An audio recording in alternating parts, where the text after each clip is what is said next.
Blake Weston is used to building futures. As the CEO of a booming edtech empire in Miami, he's known for logic, precision, and a life run on schedule. But that all changes one rainy afternoon. Outside a hotel, he spots a young boy, huddled under a narrow awning, soaked but completely absorbed in a weathered notebook. Blake steps closer, and his heart nearly stops.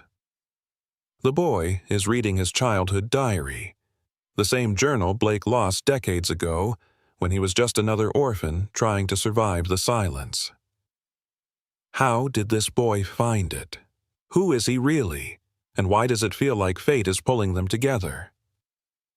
As Blake searches for answers, buried memories surface, pain he locked away, a connection deeper than blood, and a question that won't let go.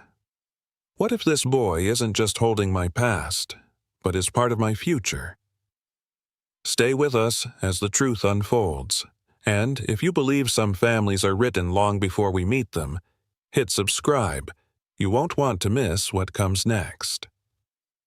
The rain came down in steady sheets, coating the glass walls of the hotel in a dull, misty blur. Inside the lobby of the Ashworth Grand in downtown Miami, most guests stayed warm with cappuccinos and quiet conversation. But Blake Weston didn't have time for lattes or lounging. He had meetings stacked back to back and a private elevator waiting. Yet something tugged at him that afternoon.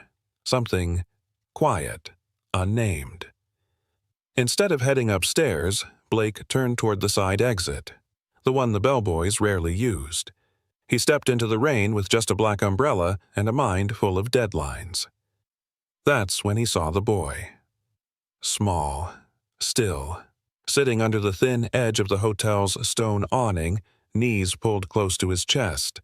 Soaked jeans clung to his legs, and a damp hoodie hung from his narrow shoulders. But the boy wasn't crying or begging. He was reading, and not just flipping through pages.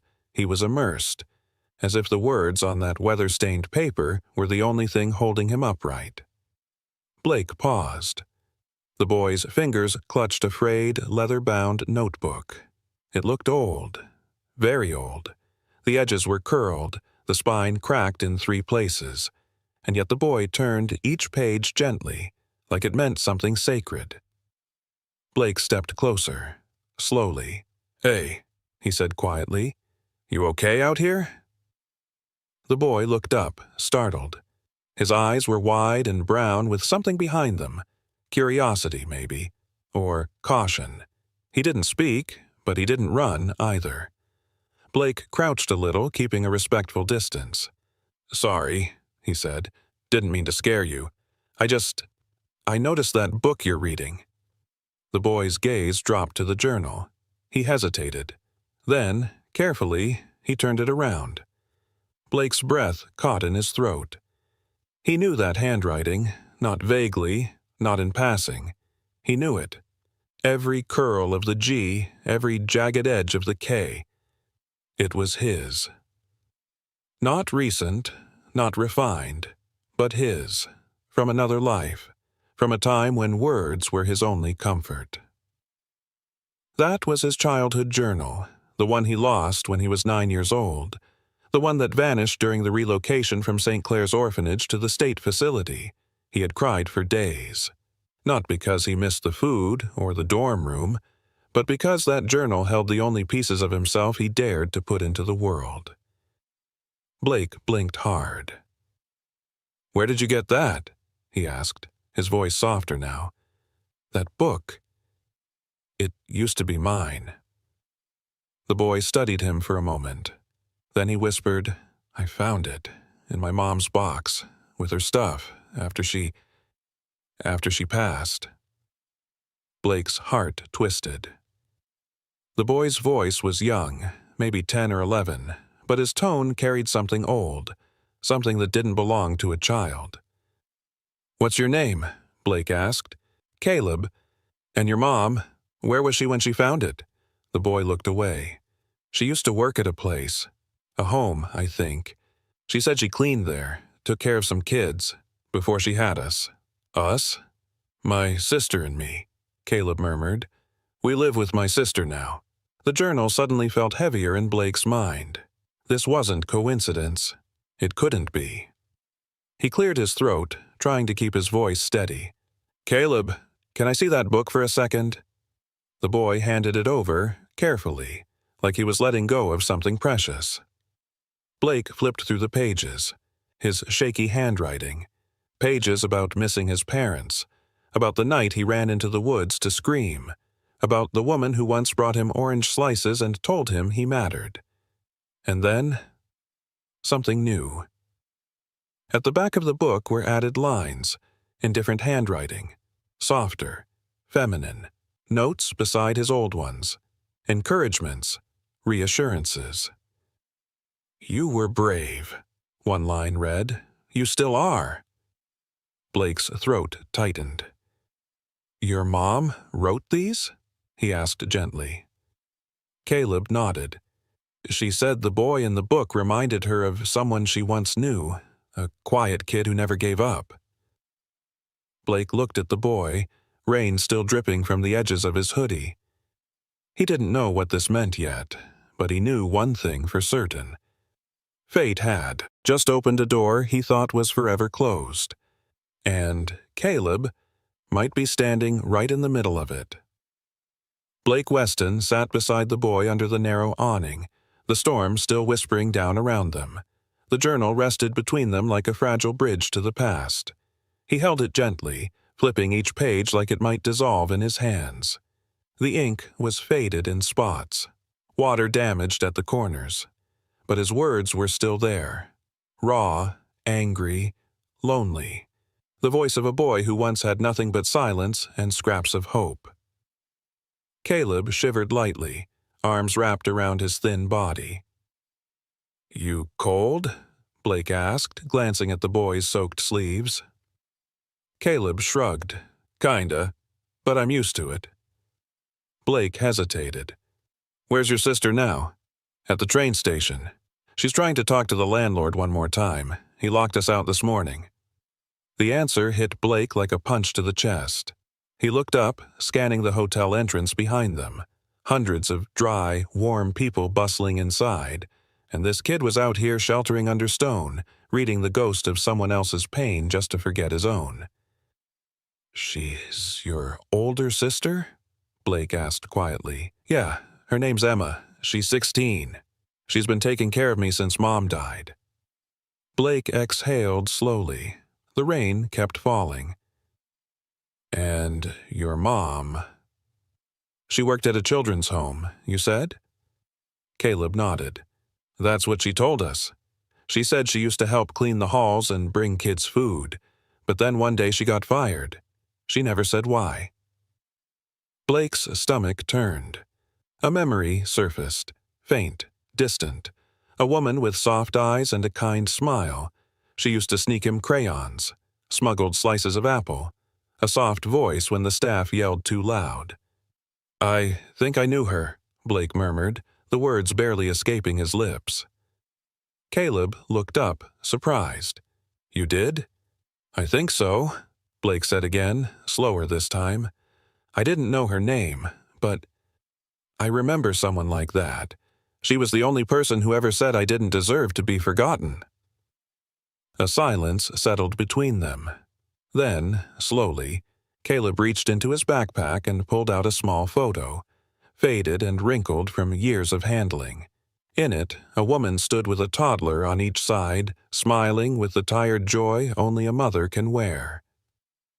That's her, Caleb whispered. Blake stared at the photo. The woman's eyes were unmistakable, warm, deep, sad, and in her arms were two children who looked so much like each other it was clear they were twins. I remember that smile, Blake said softly. She used to sit beside the broken vending machine and hum. Caleb smiled a little. She hummed a lot, especially when she missed someone. Blake looked at him. Did she ever say who? Caleb hesitated. No, just someone from a long time ago. She called him her first bright spot. Said he was sad, but full of light. Blake swallowed hard, feeling something shift inside him. All these years, he thought no one had remembered him. But maybe someone had. Maybe someone had been watching, quietly leaving words of love in a journal too painful to open again. "Come on," Blake said suddenly, standing up and holding out his hand. "Let's get you inside. You're freezing." Caleb looked at him with wide eyes. "We can't go in there. We're not guests." "You are now," Blake said, smiling gently. "I own the company that built this place." Caleb blinked. "You're rich?" Blake laughed, not unkindly. "You could say that. But right now, I'm just someone who found his journal in the hands of a kid who reads in the rain." Blake led him through the side entrance past a few surprised bellhops and straight to the concierge. "Warm towels," he said calmly, "a hot meal, and someone to help track down this boy's sister. Her name's Emma. Check the train station." "Yes, Mr. Weston." The concierge nodded. Blake knelt beside Caleb. "We'll find her, I promise." Caleb stared at him, unsure whether to believe the kindness or brace for disappointment. Blake didn't push. He just handed the journal back and said softly, "Your mom saved something I thought I'd lost forever. Maybe now, it's time I return the favor." The hotel suite was quiet, almost reverently so. Caleb sat cross-legged on the oversized armchair, still holding the worn-out journal close to his chest like it was some kind of armor. Blake Weston stood at the window, watching the rain slide down the glass in tired rivulets. It had been 20 minutes since the concierge confirmed that Emma had been found. She was on her way up now, escorted by a staff member who had offered her a dry coat and a steaming cup of chamomile tea. Blake had insisted. "Are you sure she won't be mad?" Caleb asked nervously, his voice small. Blake turned, his expression softening. "She might be worried, but not mad. Big sisters don't get mad when you're safe. They get relieved." Caleb nodded slowly, but he didn't look convinced. Blake stepped closer and sat on the edge of the coffee table across from him. "You're a smart kid, Caleb. Brave, too." Caleb looked up. "You think so?" "I do," Blake said warmly. "Reading a stranger's journal in the rain? That takes guts, especially when that stranger turns out to be the guy who owns the building." Caleb gave a sheepish smile. It didn't feel like reading a stranger's words. It felt like someone who understood. Blake paused, his throat tightening. "That boy you read about, he was lost. Every night he used to write, just so he could feel seen, even if only by himself." "Is that why you wrote all those questions in the back?" Caleb asked, flipping the journal to a page near the end. "Like, why wasn't I enough to keep someone from leaving?" Blake's heart squeezed. He hadn't remembered writing that, but the moment he saw the line, it flooded back. The orphanage hallway, the slammed door, the silence that followed. "Yeah," Blake said quietly. "That was the night I turned 12. Caleb closed the book gently and held it out. "I think this still belongs to you." Blake didn't take it. He just looked at the journal, then at Caleb. Maybe it belongs to both of us now." Just then, the knock came. Caleb jumped to his feet. Blake nodded toward the door. "Go ahead." Caleb darted to open it. There stood Emma, drenched, pale, and out of breath. Her eyes locked on Caleb instantly, and she dropped her tea without noticing. She wrapped him in her arms like she hadn't breathed since he disappeared. "I told you to wait," she cried, her voice cracking. "You scared me half to death." "I'm sorry," Caleb mumbled into her coat, "but I found something. Someone."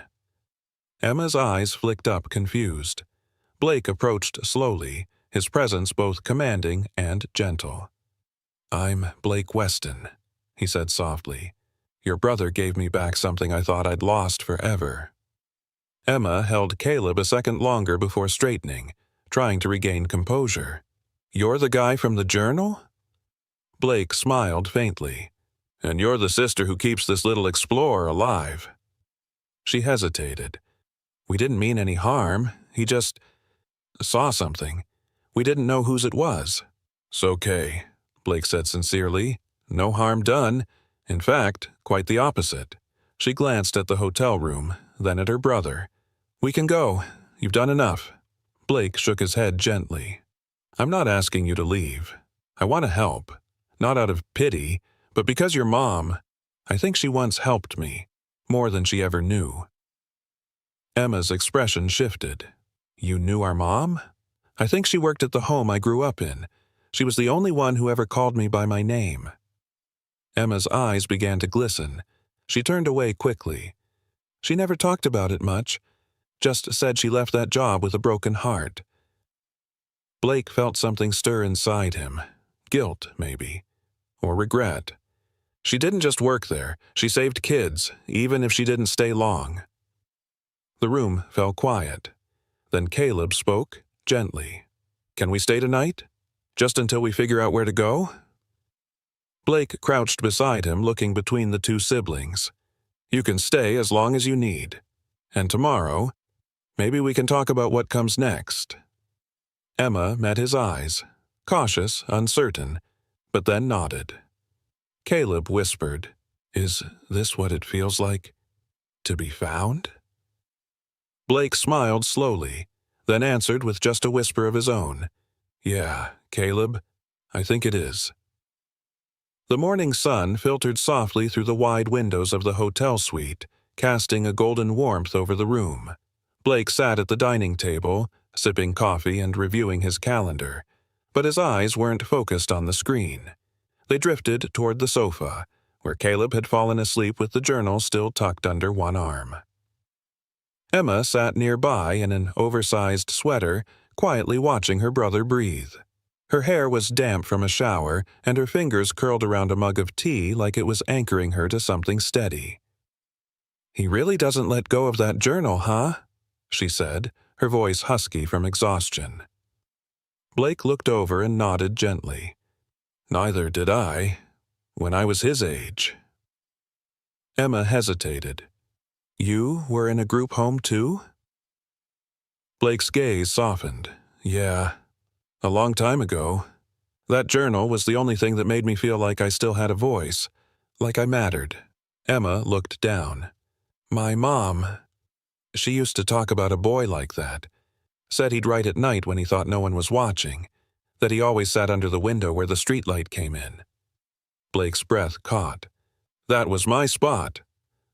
Emma blinked slowly, piecing it together. "She never gave names, but—" She talked about how gentle he was, how he'd give his apple slices to the smaller kids without asking for anything back. Blake swallowed hard. "She remembered me." Emma nodded. "She remembered everything, even when things got bad. She'd still mention you like it was the one thing she did right before she had to walk away." There was a long pause. Blake stared at the steam rising from his cup.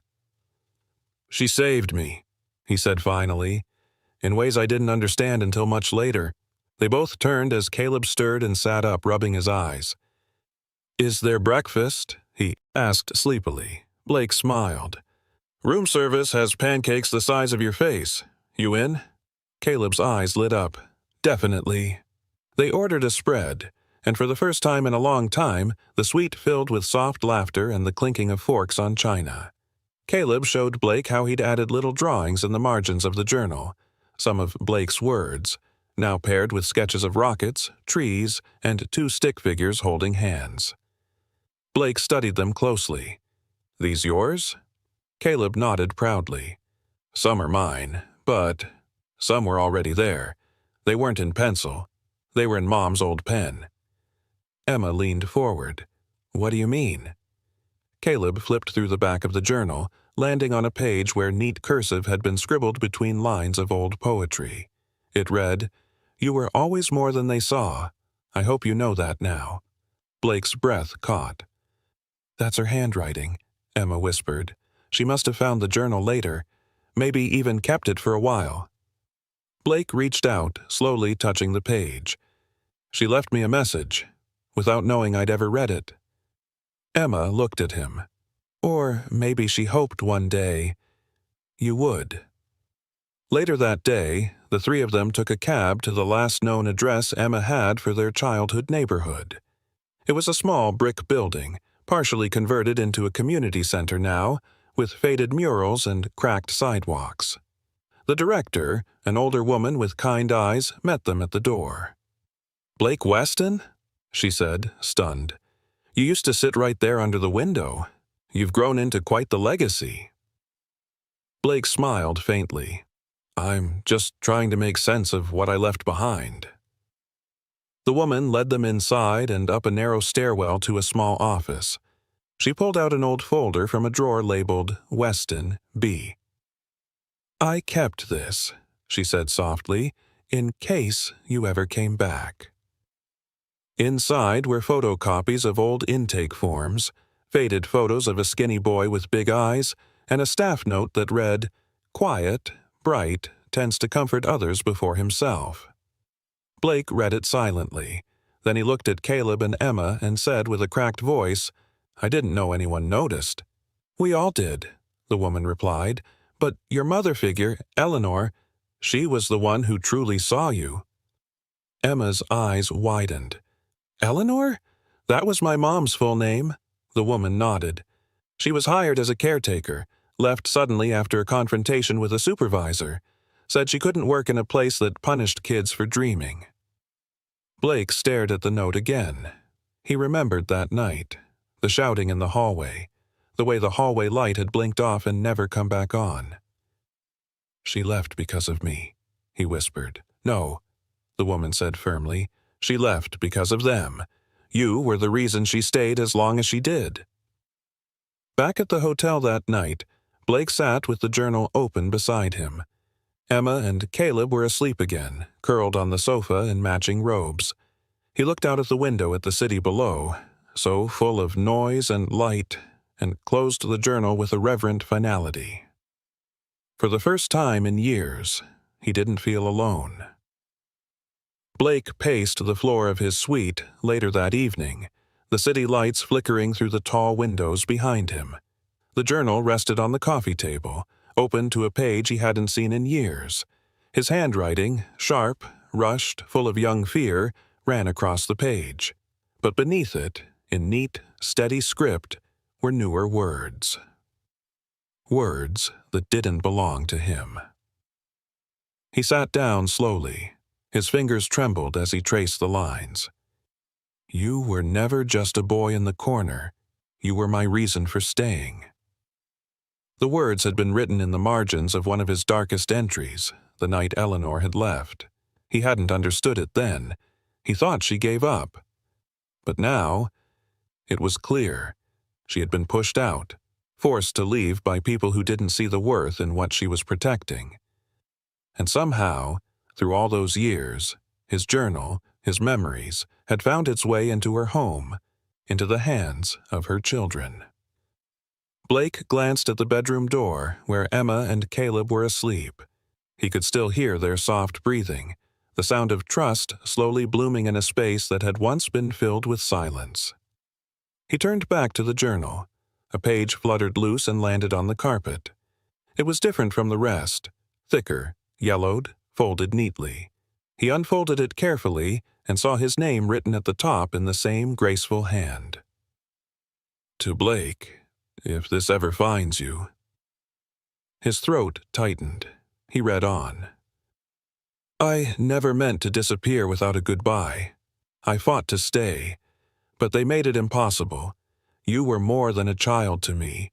You were a spark, and I hoped, one day, the world would see your fire. I kept this journal, hoping it would guide someone else, maybe even bring you back to someone who remembers." The letter wasn't signed, but it didn't have to be. Blake pressed it against his chest. Then he stood, walked quietly to the suite's guest room, and peeked inside. Caleb was curled beneath the blanket, his hand still resting on the journal like it was a lifeline. Emma stirred. "Blake? You okay?" He stepped in and sat beside her on the armchair. "I found something. A letter. From your mom." Emma sat up straighter, her eyes wide. "What did it say?" "That she remembered me. that she believed in me, that she hoped this journal would bring someone home. Tears filled Emma's eyes, but she didn't let them fall. She always said stories connect people. I never understood until now. Blake reached out and took her hand gently. Emma, your mom gave me hope before I even knew how to spell the word, and I think she gave me you two for a reason. Emma looked down. I've been trying to hold things together since she died, but sometimes it feels like we're just falling apart, piece by piece. Blake's voice softened. Then maybe we build something new together, not to replace her, but to honor her. The next morning, Blake made a decision. He canceled every meeting on his schedule, sent a message to his executive team. Then he took Emma and Caleb shopping for school supplies, new clothes, and tablets. They laughed as Caleb tried to test every touchscreen game in the store. Emma helped Blake pick out a laptop for her online classes, her voice tinged with quiet gratitude. They spent the afternoon back at the suite, sprawled across the floor. Blake showed them how to code simple logic puzzles. Caleb made a rocket that launched when he clicked a button. Emma built a journal app with a lock screen that required a riddle to open. Blake watched them with awe. It wasn't just their intelligence.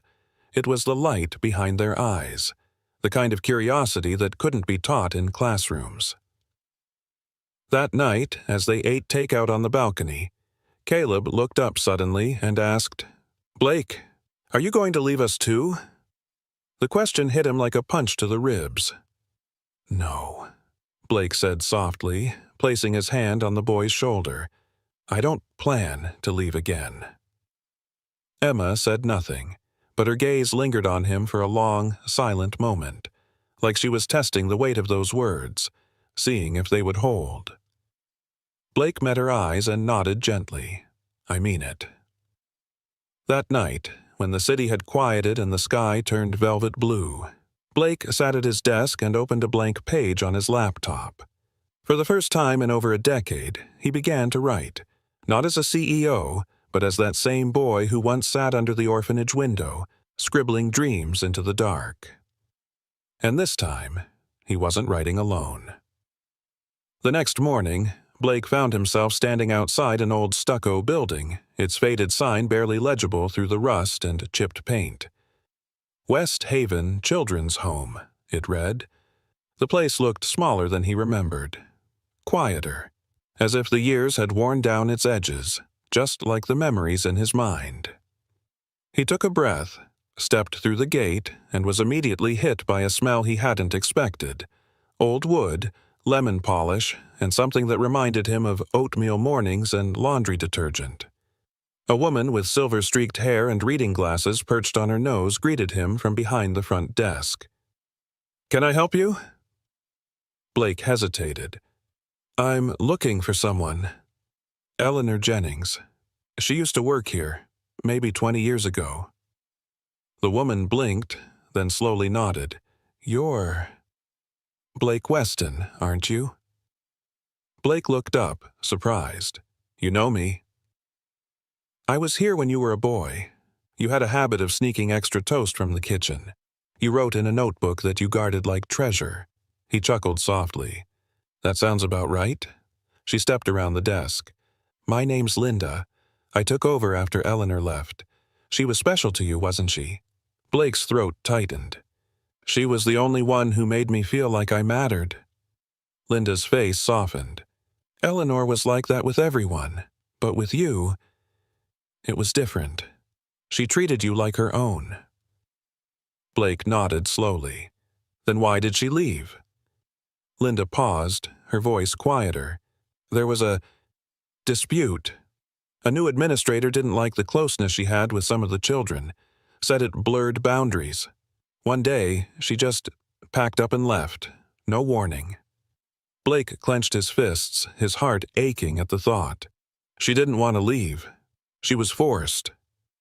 Linda gently placed her hand on his arm. I think she tried to find you afterward, but once you were placed with that private boarding sponsor, your records were sealed. She never gave up, he whispered. She wrote in my journal. years later. Linda looked at him curiously. "You found it?" Blake nodded. "A boy had it. Caleb. He said his mother found it in a box at a thrift store. That boy, he's Eleanor's son." Linda gasped. She had children? Twins. Caleb and Emma. She died a few months ago. They've been on their own since. For a moment, silence hung in the air, heavy and reverent. Then Linda said quietly, "You were the one person Eleanor never stopped believing in." Blake swallowed hard. "Now I want to believe in her children. I brought them with me. They're staying at my hotel, but I need to know more about her, about how she lived after this place." Linda led him to a dusty file room, pulling out a worn manila folder labeled Jennings, Eleanor. Inside were old pay stubs, a volunteer certificate, a faded ID badge, and a photograph. It was Blake, 12 years old, grinning shyly at the camera. Beside him stood Eleanor, her hand resting protectively on his shoulder. On the back, written in delicate ink, were the words, "My reason for staying strong."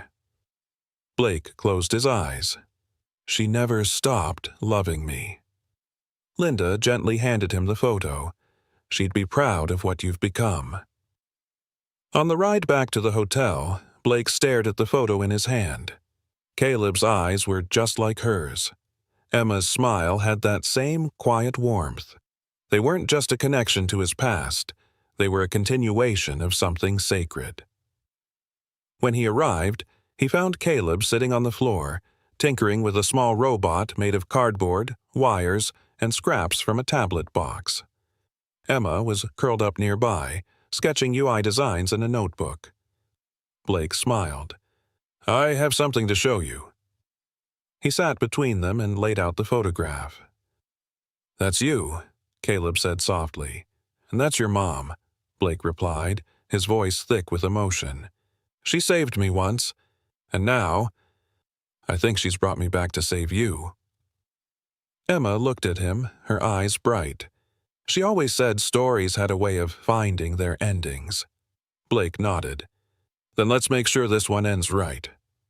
That evening, he began drafting something he hadn't written in years, a proposal for a foundation, one that would give scholarships to children from group homes, access to technology, and mentorship programs. He named it the Eleanor Project. And, at the top of the board, he listed 2 junior consultants, Caleb Weston and Emma Weston. Not by blood, not yet by law, but by something deeper. By choice. Later that night, Blake sat at the edge of the hotel room sofa, his hands wrapped around a mug of warm tea he hadn't touched. Rain tapped gently against the glass, a steady rhythm that filled the quiet space. Across the room, Caleb and Emma were fast asleep, their heads resting against each other on the second bed. One of the hotel robes was wrapped around Emma like a blanket. Caleb's fingers still clutched a mechanical pencil. Blake smiled softly. He couldn't sleep, not yet. He picked up the journal, his old journal, from the nightstand. The leather was cracked at the corners, the edges worn, but the words inside, they still held weight. He turned to the last few pages, the ones that hadn't been there before, written in gentle script, unmistakably Eleanor's. "If you're reading this, then somehow it found its way back to you, just like I always hoped." Blake's throat tightened. "I never meant to leave so abruptly. I fought to stay, but sometimes love isn't enough to win against rules made by people who never had to love the way I did. I wanted you to be safe, even if it meant you'd never see me again." He blinked rapidly, reading on. "I kept writing in case the world worked a small miracle, and if this journal ever found its way into the hands of a boy looking for answers, I hope he knows. He was never forgotten, not for a day, and if he has children of his own now, I hope he loves them the way I loved him." Blake closed the journal, overwhelmed. He pressed it gently to his chest.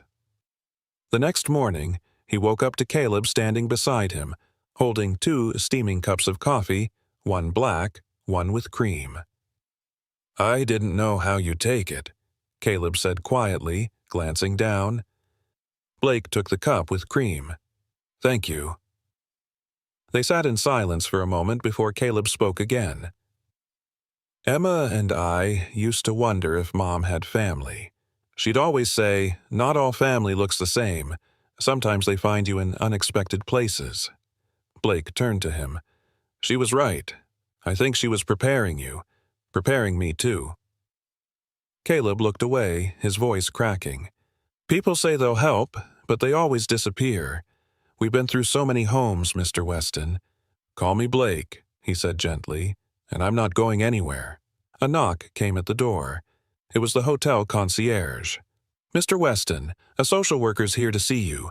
Something about custody paperwork." Blake felt his stomach turn. "Send them up." When the door reopened, a tall woman with a clipboard stepped in. "Good morning. My name is Teresa Miles. I'm from the county's Child Welfare Office. We received an inquiry about 2 minors in your care, Caleb and Emma Jennings." Blake nodded slowly. "Yes, I asked my assistant to begin the process for legal guardianship." Teresa glanced at the kids, then back at him. "I'll need to review your home environment, financial situation, and, most importantly, your connection to the children. Do you have any biological or legal relation?" Blake hesitated.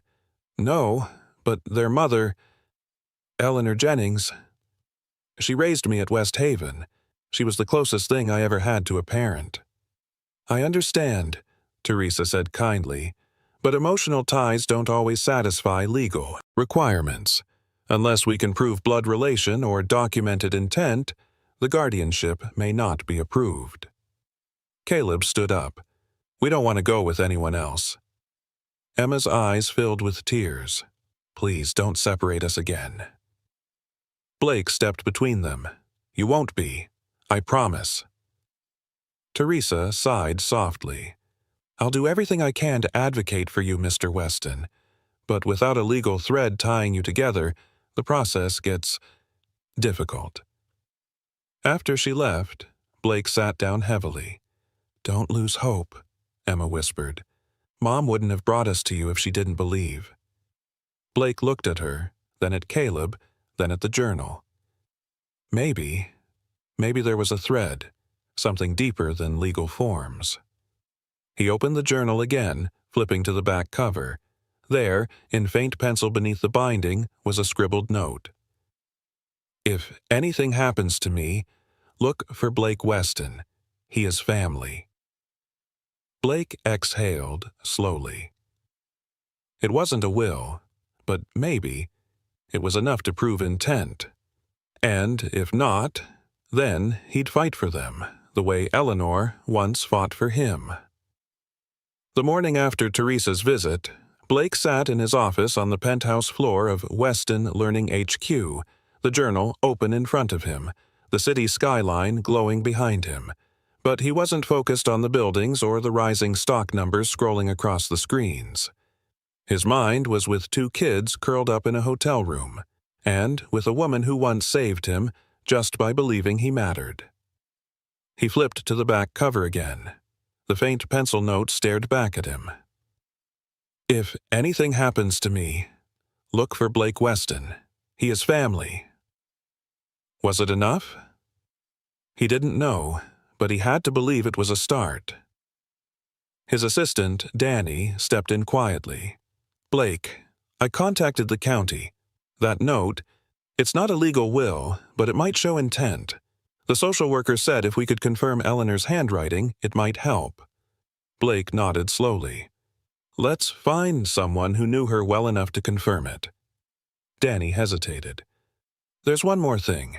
I tracked down someone from the old West Haven orphanage records, a former supervisor who still volunteers at a senior care center.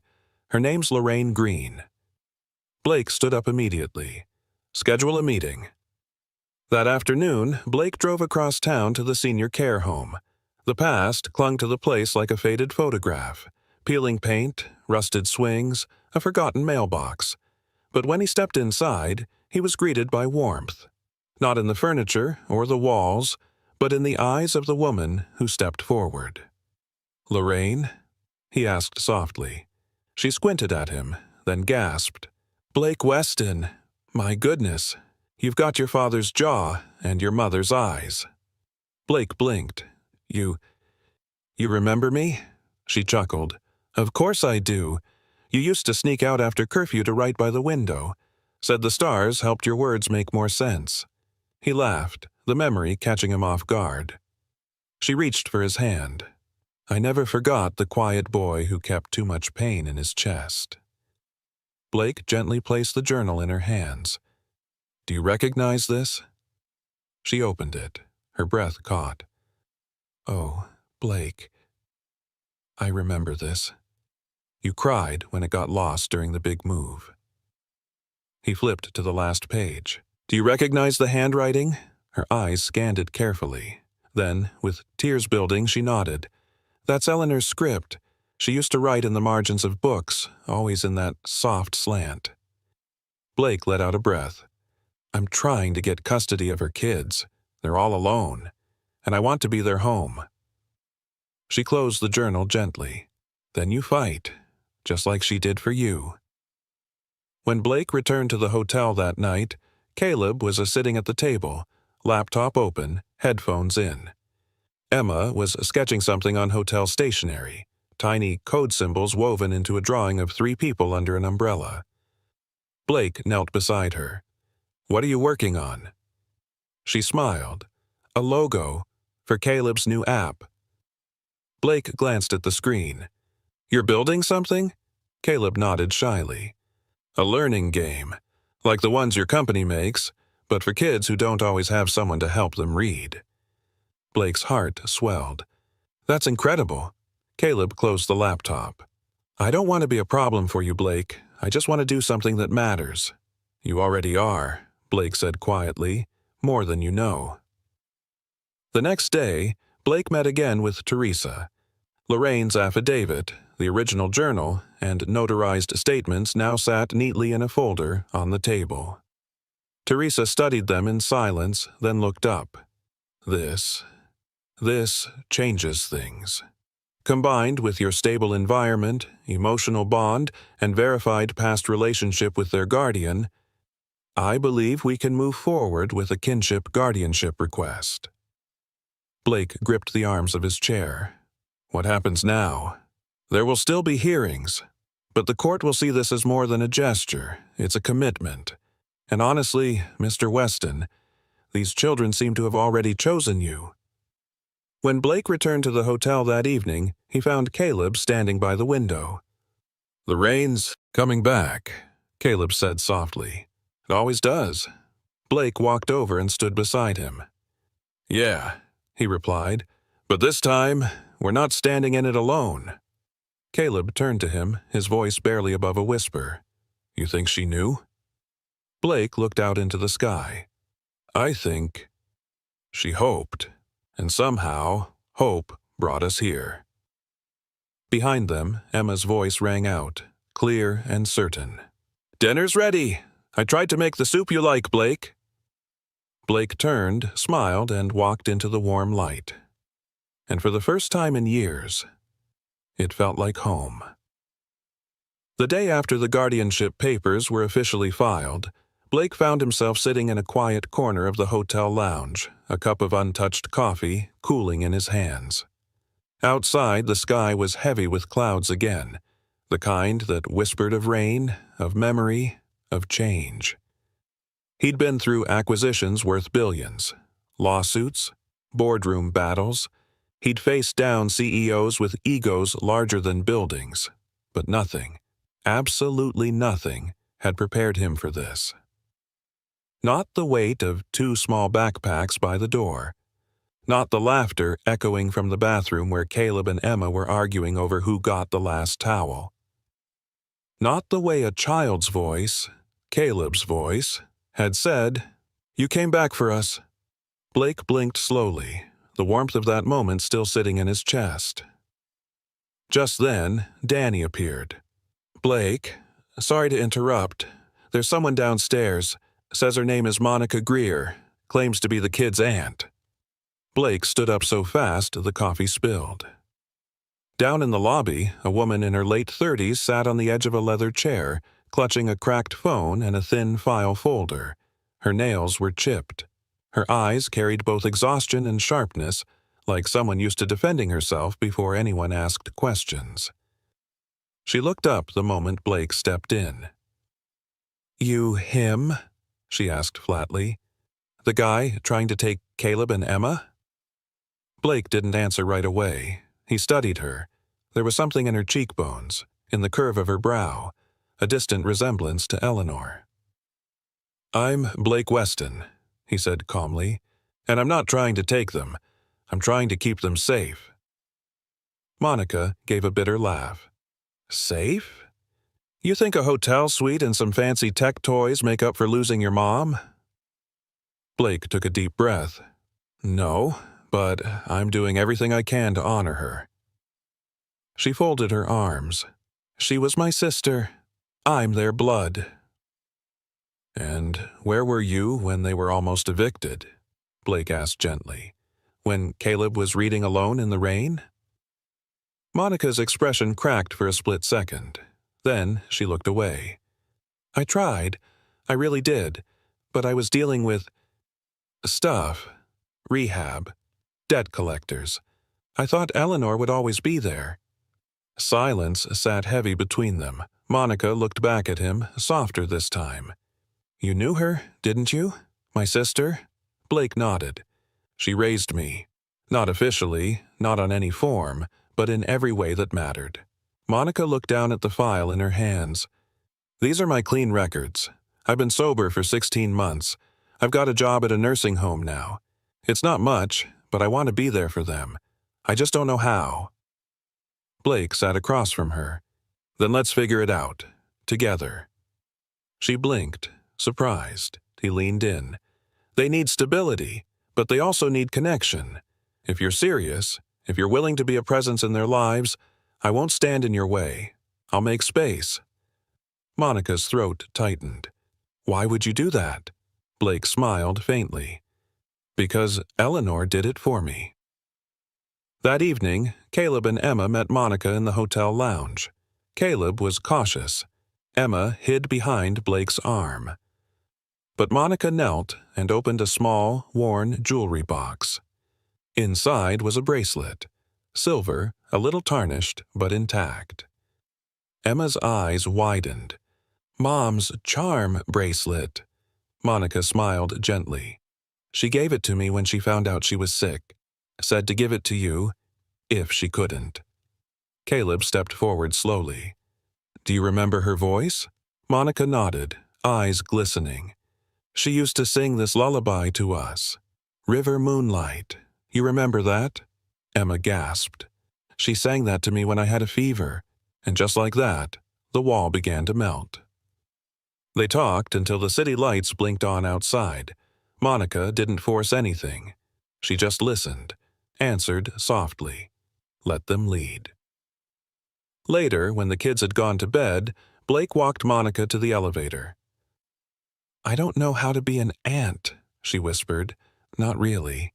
"You don't have to know everything," Blake said. "Just start by showing up. They'll do the rest." Monica nodded, blinking back tears. As the elevator doors closed, she looked at him one last time. "You're not what I expected." Blake gave a small, tired smile. "Neither are they." Back in the suite, Caleb was curled up on the couch, flipping through the journal again. Emma sat beside him, holding the bracelet like it was made of gold. "Blake?" Caleb asked, looking up. "Can we keep seeing her?" Blake nodded. "Of course. She's part of your story."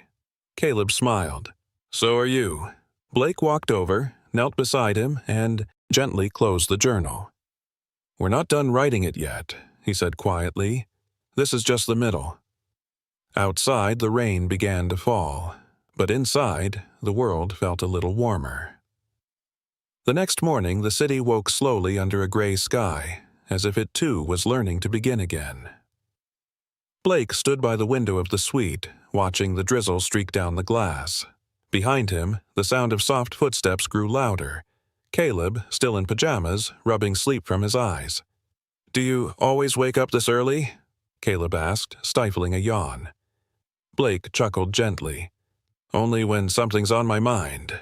Caleb wandered over and looked outside too. "Do you miss her?" he asked quietly. Blake didn't need to ask who. "Every day," he said softly. "She raised me when no one else would. Gave me something I didn't even know I needed."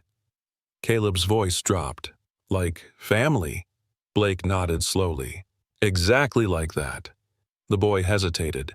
"I think she wanted us to find you." Blake turned. "Why do you say that?" Caleb walked to the side table and carefully opened the diary, the old leather one Blake had lost so many years ago. He flipped past the pages until he found the one with the recent handwriting. "This entry," he said. "It wasn't here before. Mom added it after she found it." Blake stepped closer. In Eleanor's neat script, the final paragraph read, "If you're reading this, Blake, then fate brought you back to where you started. I always believed family finds each other, even if it takes a lifetime.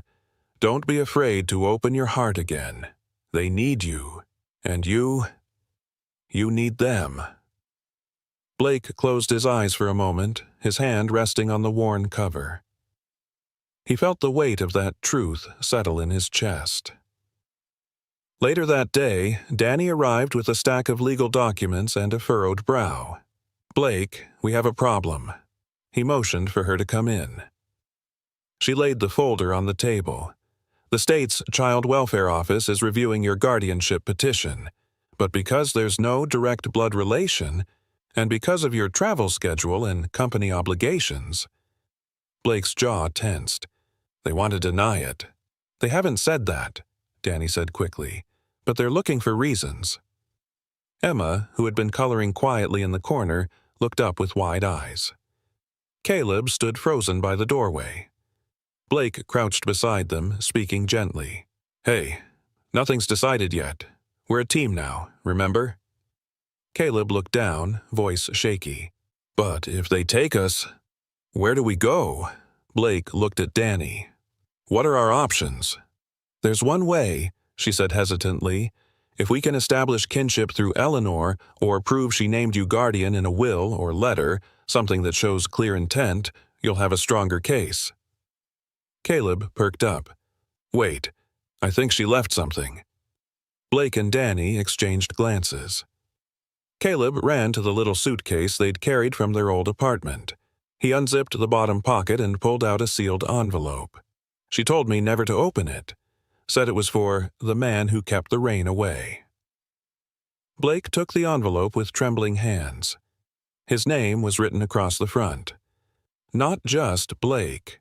It said, "To Blake Weston, my family, always." He broke the seal slowly. Inside was a handwritten letter. The ink was smudged in places, but the message was clear. "Blake, if you're reading this, then you've met my kids. I hope you see them the way I did. Brave, kind, and full of light. I never told you everything. I should have. But life has a way of pulling people apart before they're ready. What matters now is this. If anything happens to me, please take care of them. They are your family too, because I was your sister." Blake's breath caught. He stared at the letter. The words blurred as tears welled up in his eyes. "My sister?" Danny leaned over, skimming the text. "She must have been adopted into a different family after the home split up. You were both in the system, right?" Blake nodded slowly. Pieces began falling into place. The way Eleanor always seemed to know how to comfort him. The songs she sang, the way she said, "You're not alone, even when you think you are." He looked up at the kids. "Your mom was my sister." Emma blinked. "That makes you—" Blake stood, his voice barely a whisper. "Your uncle." A long silence followed, heavy and sacred. Then Caleb ran forward and wrapped his arms around Blake's waist. Emma followed, tears slipping down her cheeks. Blake held them close, eyes shut tightly, heart thudding against theirs. Family. Not by accident, not by blood alone, but by the choices that mattered. That night, Blake sat alone on the balcony, the letter resting in his lap. He read it again and again, letting every word soak into the cracks inside him. Below, the city pulsed with light, but above the sky opened quietly, letting the softest rain fall, like a blessing. He turned as Danny stepped out. "Will that letter be enough?" he asked quietly. Danny smiled. "More than enough. With that and your commitment, the court won't say no." Blake looked back toward the suite, where laughter echoed through the halls. "Good," he whispered, "because I'm never letting them go." The hearing was scheduled for Monday morning. Until then, Blake made sure the children didn't feel the weight of uncertainty pressing down on them. He canceled all his meetings, turned off his phone, and focused completely on being present. That Sunday, he took Caleb and Emma to a quiet beach just outside the city. The rain had finally stopped, leaving the world smelling of sea salt and soft earth. The waves were calm, gentle, almost like they, too, were catching their breath. Caleb kicked off his shoes and darted toward the water. Emma followed, squealing with laughter, her arms outstretched like wings. Blake stood back for a moment, letting the scene sink into his soul. Then he sat on a bench and opened the diary again. His own words from decades ago stared back at him, but this time they weren't lonely. Beneath them, in Eleanor's soft cursive, were notes, encouragements, memories. And then, Caleb's handwriting joined hers, spelling errors and all. It had become a family journal, a legacy of hope. Blake smiled softly and ran his fingers over the page. That's when Caleb came running back, breathless. "Uncle Blake, come see what Emma found!" Blake stood and followed him toward the rocks where Emma was crouched. In her hand was a perfectly smooth white stone, shaped almost like a heart. She held it up. "For Mom!" Blake swallowed hard, kneeling beside her. "It's beautiful," he said gently. Emma whispered, "Can we give it to her tomorrow? At her grave?" He nodded. "Yes, we'll go before the hearing." The next morning dawned bright and still, the kind of morning that felt significant. Blake drove them himself. No chauffeurs, no entourage, just the three of them and a single wrapped bouquet of yellow tulips, Eleanor's favorite. They stood quietly at her gravesite, the stone simple and worn, but lovingly maintained. Caleb laid the journal down beside the flowers. Emma placed the stone gently on top. Blake stood in silence, the wind tugging gently at his coat. He whispered, "I found them, Ellie. I found them, and they're extraordinary." Then he turned to the children. "Ready?" They both nodded solemnly. At the courthouse, Danny met them at the steps, looking unusually nervous. "The judge has a reputation," she said quietly as they entered. "Very by the book, doesn't like emotional appeals." Blake straightened his shoulders. "Then we'll give her the truth." Inside, the courtroom was smaller than expected. Intimate. Wooden benches. Sunlight slanting through narrow windows. Blake sat with the children beside him, one on each side. The judge entered, elderly, sharp-eyed, calm. She glanced over the petition file. "Mr. Weston, I understand you're seeking guardianship over 2 minors with no verified blood relation. Is that correct?" Blake rose. "Yes, Your Honor." She adjusted her glasses. "Then you understand the legal burden this places on the court. It is not taken lightly. Understand. Tell me," she said, steepling her fingers, "why should the state place these children in your care?" Blake took a breath. "Because they belong with me." He stepped forward, holding the letter Eleanor had written. "This is from their mother, Eleanor. She raised me when I was a lost, angry boy in the system. She gave me structure, kindness, and when we were separated, I never stopped missing her. I didn't know until recently that she was my sister by blood. I only knew she loved me." He paused. "She found my journal in that orphanage, saved it, wrote in it, left it for her son.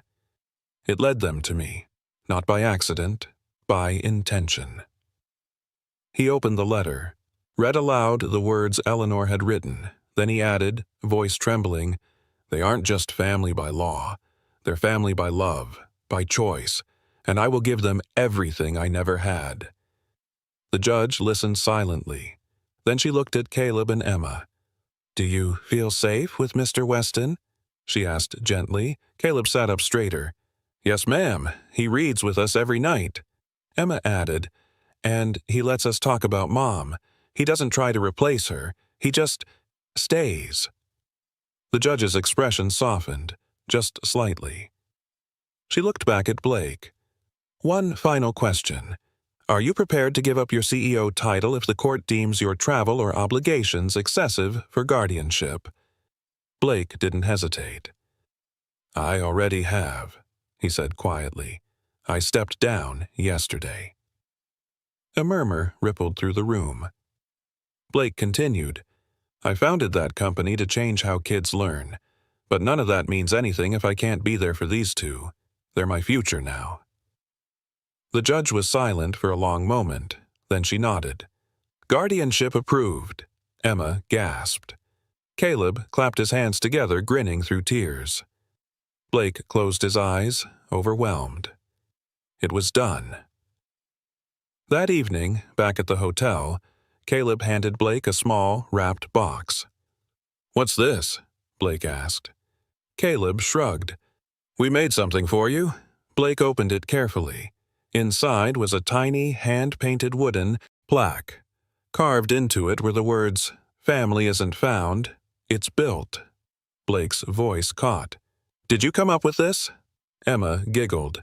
"Caleb did. I just painted the stars."